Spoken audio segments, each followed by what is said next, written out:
दोस्तों नमस्कार, आपका इस वीडियो में हार्दिक स्वागत है, अभिनंदन। साथियों, जैसा कि आप जानते हैं कि 13 जनवरी 2026 को यूजीसी यानी यूनिवर्सिटी ग्रांट्स कमीशन विश्वविद्यालय अनुदान आयोग ने अपनी नीतियों में बदलाव किया था, नियमों में बदलाव किया था। और वो बदलाव ये था कि प्रत्येक यूनिवर्सिटी या महाविद्यालय में एक क्षमता समितियों का निर्माण करना होगा, कंट्रोल रूम बनाना होगा, नियंत्रण कक्ष बनाना होगा, ताकि शिकायतकर्ता जिनके साथ भेदभाव किया जाता है, रैगिंग की जाती है, शोषण किया जाता है, वह प्रत्यक्ष या अप्रत्यक्ष रूप से ऑफलाइन या ऑनलाइन शिकायत दर्ज करा सकें और उनकी जांच करके उस पर कार्रवाई की जा सके, भेदभाव को रोका जा सके। क्योंकि यूजीसी का मानना है, उधर संविधान भी ये इजाजत देता है। संविधान के अनुच्छेद 15 में बताया गया है कि किसी भी व्यक्ति के साथ लिंग, जाति, धर्म, जन्म स्थान आदि के आधार पर भेदभाव नहीं किया जा सकता है। रिपोर्ट्स के मुताबिक विश्वविद्यालयों में खासकर एससी, एसटी,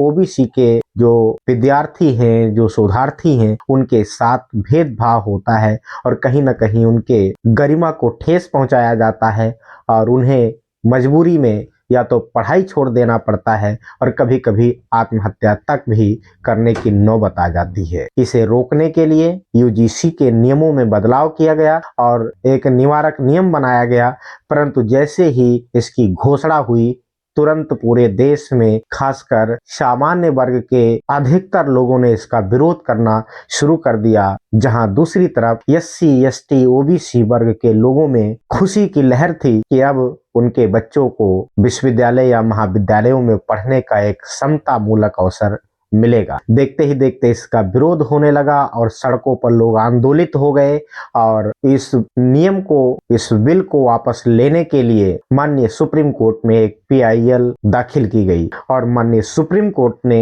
सुनवाई करते हुए इसे अग्रिम सुनवाई तक के लिए स्थगित कर दिया, रोक लगा दिया। केंद्र सरकार तथा यूजीसी को नोटिस जारी किया। यूजीसी और केंद्र सरकार नोटिस का जवाब दे और वो इस बिल, इस संशोधन के बारे में पूरी तरह से कोर्ट को अवगत कराए कि आखिर ये संशोधन क्या है, ये संशोधन क्यों आवश्यक है, इसे क्यों लाया गया। जैसे ही माननीय सुप्रीम कोर्ट के द्वारा यूजीसी के नियमों पर रोक लगाया गया, तुरंत पूरे देश में एससी, एसटी, ओबीसी वर्ग के लोगों द्वारा आंदोलन प्रारंभ कर दिया गया है। आप इस वीडियो में देख सकते हैं, कई जिलों में आंदोलन शुरू हो गया है। एससी, एसटी, ओबीसी वर्ग के जो अधिवक्ता हैं, वह भी बढ़ चढ़ करके इस आंदोलन में शामिल हो रहे हैं।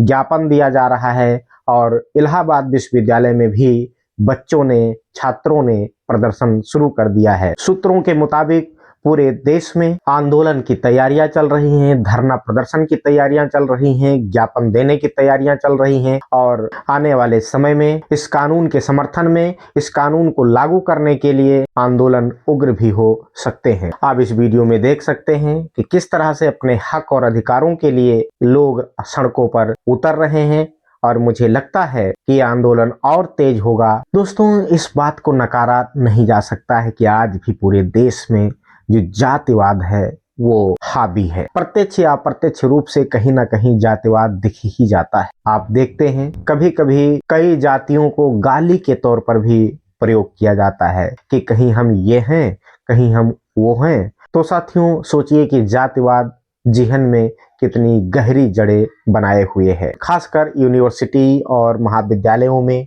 रोहित वेमुला और पायल तडवी की जो मृत्यु की घटनाएं हुई हैं, सुसाइड की घटनाएं हुई हैं, ये उत्तम उदाहरण है कि इन्होंने जानबूझ करके और हंसी खुशी में अपने प्राणों को नहीं त्यागा होगा। तमाम शोषण और अत्याचार को जब ये बर्दाश्त नहीं कर सके, तब इन्होंने ऐसे कदम को उठाया। ऐसे ही ना जाने कितने रोहित वेमुला और पायल तडवी के साथ रोज ऐसे ही भेदभाव होता है, उनके साथ अत्याचार होता है।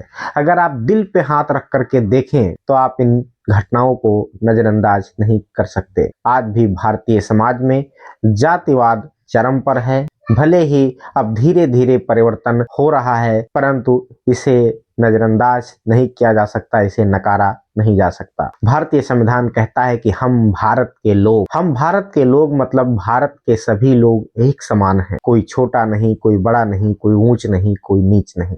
जब हम संविधान का अनुसरण करते हैं, संवैधानिक देश में रहते हैं, लोकतंत्रात्मक देश में रहते हैं, जहां हमारा इतना शानदार संविधान लागू है और सबको अवसर देता है, ऐसी स्थिति में क्या आजादी कितने वर्षों बाद भी हम जातिवाद के रंग में रंगे रहेंगे, लोग जातिवाद का शिकार होते रहेंगे?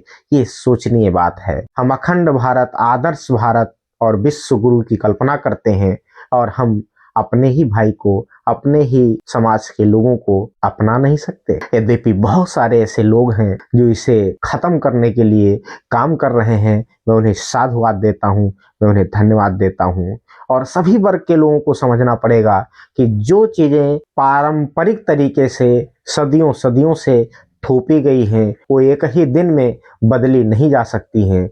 लेकिन इसे बदलने का अगर प्रयास नहीं किया गया, हमने अपने दिमाग से ऐसी मानसिकता को निकाली नहीं, तो ये तो कभी भी नहीं बदल सकता है। वो वक्त नहीं रहा, वो समय नहीं रहा, वो परिस्थिति नहीं रही। सभी लोग जागरूक हो गए हैं और वो अपने साथ किसी भी प्रकार का अब अत्याचार, अनाचार, शोषण बर्दाश्त नहीं करेंगे, भेदभाव बर्दाश्त नहीं करेंगे। सभी लोग अपना गरिमापूर्ण जीवन जीना चाहते हैं क्योंकि संविधान इसकी इजाजत देता है। अब देखना यह है कि 19 मार्च को माननीय सुप्रीम कोर्ट का फैसला क्या आता है, सरकार इस पर क्या रुख लेती है, क्या वो भेदभाव को खत्म करने की नीति को, नियम को लागू करेगी या इसमें बदलाव करेगी, या वर्तमान में ये जो आप आंदोलन देख रहे हैं, ये जो ज्ञापन देख रहे हैं, ये जो धरना देख रहे हैं, ये ऐसे ही चलता रहेगा, या सरकार कोई बयान देगी या सरकार के कोई मंत्रालय से बयान आएगा। इंतजार रहेगा हमें।